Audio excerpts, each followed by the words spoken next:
আসসালামু আলাইকুম। আপনারা দেখছেন AR নিউজ বিডি।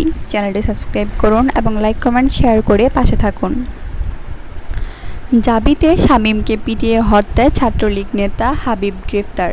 বিস্তারিত জানতে চ্যানেলটির সাথে থাকুন। জাহাঙ্গীরনগর বিশ্ববিদ্যালয়ের সাবেক শিক্ষার্থী ও সাবেক ছাত্রলীগ নেতা শামীম মোল্লাকে পিটিয়ে হত্যার ঘটনায় ধামরাই সরকারি কলেজ শাখা ছাত্রলীগের সাবেক সভাপতি হাবিবুর রহমান খান হাবিবকে পুলিশ গ্রেফতার করেছে। বৃহস্পতিবার দিনগত রাত 8:30টার দিকে তাকে তার নিজ বাসা ধামরাই পৌর শহরের মোকামতলা মহল্লা থেকে গ্রেফতার করা হয়। হাবিবের বিরুদ্ধে সম্প্রতি শিল্পাঞ্চল আশুলিয়ায় পোশাক শিল্পে অস্থিরতা ও শ্রমিকদের উস্কানি দেওয়ার অভিযোগও রয়েছে। বিষয়টি নিশ্চিত করেছে আশুলিয়া ও সাভার সার্কেল পুলিশের সূত্র। হাবিব ধামরাই পৌর এলাকার মোকামতলা মহল্লার লাবু খানের ছেলে এবং ধামরাই সরকারি কলেজ ছাত্রলীগের সাবেক সভাপতি। বর্তমানে তিনি আশুলিয়া থানা পুলিশের হেফাজতে রয়েছেন। আশুলিয়া থানার ওসি আবু বকর সিদ্দিক বলেন, জাহাঙ্গীরনগর বিশ্ববিদ্যালয়ে গণপিটুনিতে ছাত্রলীগ নেতা শামীম মোল্লা হত্যার ঘটনায় জিজ্ঞাসাবাদের জন্য তাকে গ্রেফতার করা হয়েছে।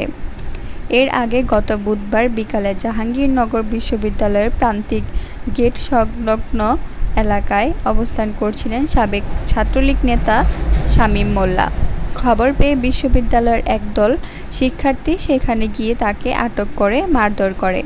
গণপিটুনির খবর পেয়ে ঘটনাস্থলে উপস্থিত হয় বিশ্ববিদ্যালয়ের প্রক্টোরিয়াল টিম। এক পর্যায়ে নিরাপত্তা কর্মীদের সহায়তায় শামীমকে বিশ্ববিদ্যালয়ের নিরাপত্তা শাখায় নিয়ে আসা হয়। সেখানে ছাত্রদলের রাজনীতির সঙ্গে জড়িত শিক্ষার্থীরা তাকে আরেক দফা গণপিটুনি দেয়। এরপর গুরুতর আহত অবস্থায় তাকে সাভার গণস্বাস্থ্য হাসপাতালে ভর্তি করা হয়। সেখানেই চিকিৎসাধীন অবস্থায় মারা যায় শামীম মোল্লা। এই ঘটনায় জাহাঙ্গীরনগর বিশ্ববিদ্যালয়ের ডেপুটি রেজিস্ট্রার 1 সুদীপ্ত শাহীন বাদী হয়ে 8 জনের নাম উল্লেখ করে অজ্ঞাতনামা আরও 20-25 জনের বিরুদ্ধে আশুলিয়া থানায় একটি মামলা দায়ের করেন। নিহত শামীম সাভারের আশুলিয়া থানার কাঠগড়া এলাকার মোল্লাবাড়ির ইয়াজউদ্দিন মোল্লার ছেলে। তিনি বিশ্ববিদ্যালয়ের 2009 থেকে 10 শিক্ষাবর্ষের ইতিহাসের বিভাগের সাবেক শিক্ষার্থী ও শাখা ছাত্রলীগের সাংগঠনিক সম্পাদক ছিলেন। তার বিরুদ্ধে আশুলিয়া থানায় একাধিক মামলা রয়েছে।